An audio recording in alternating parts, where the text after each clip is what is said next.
Hello everyone, সবাই কেমন আছেন? আশা করি ভালোই আছেন। আজ আমরা চলে এসেছি যশোর জেলার চৌগাছা উপজেলার ভাইরাল ফুলসরা গ্রামের মিনি কক্সবাজারে। সোশ্যাল মিডিয়ায় জায়গাটির অনেক ছবি ও ভিডিও দেখেছি, তাই ভাবলাম নিজের চোখে না দেখলে তো আসল সৌন্দর্য বোঝা যাবে না। চলুন একসঙ্গে ঘুরে দেখি এই অসাধারণ জায়গাটি। দেখতেই পারছেন, বিশাল মাঠের মাঝখান দিয়ে চলে গেছে সরু একটি রাস্তা। চারিদিকে বর্ষার পানিতে ভরে গেছে পুরো মাঠ। হালকা বাতাস বইছে, আর সেই বাতাসেই পানির ওপর একের পর এক ছোট ছোট ঢেউ তৈরি হচ্ছে। দূর থেকে তাকালে সত্যি মনে হয় যেন কক্সবাজারের সমুদ্র সৈকতের ঢেউ চোখের সামনে নেমে উঠেছে। এখান থেকেই এই জায়গাটির নাম হয়েছে মিনি কক্সবাজার। প্রকৃতির এই অপরূপ সৌন্দর্য ভাষায় প্রকাশ করা কঠিন। চারিদিকে সবুজের সমারোহ, নির্মল বাতাস আর শান্ত পরিবেশ, সব মিলিয়ে মনে হবে যেন প্রকৃতির কোলে হারিয়ে গেছেন। ব্যস্ত জীবনের ক্লান্তি দূর করতে এমন একটি জায়গা সত্যি দারুণ।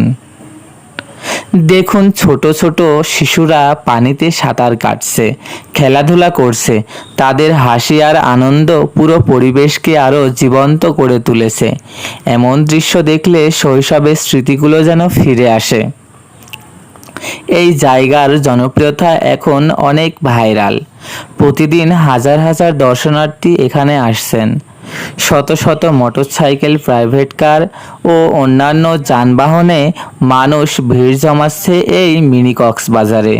শুধু চৌগাছা বা যশোর নয়, আশেপাশের বিভিন্ন জেলা থেকেও মানুষ ছুটে আসছেন এই প্রাকৃতিক সৌন্দর্য উপভোগ করতে।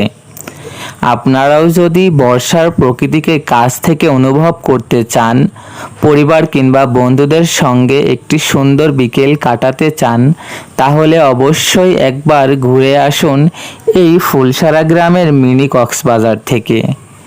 এখানে যেভাবে আসবেন, প্রথমে চলে আসুন চৌগাছা উপজেলার নিমতলা বাজারে। সেখান থেকে ফুলসরা গ্রামের দিকে যে পাকা রাস্তা গেছে, সেই রাস্তা ধরে কিছু দূর এগোলেই পেয়ে যাবেন এই সুন্দর জায়গাটি। আমি স্বাধীন কুমার আজকের মতো এখান থেকে বিদায় নিচ্ছি। সবাই ভালো থাকবেন, সুস্থ থাকবেন। আবার দেখা হবে নতুন কোনো ভিডিওতে। ধন্যবাদ সবাইকে।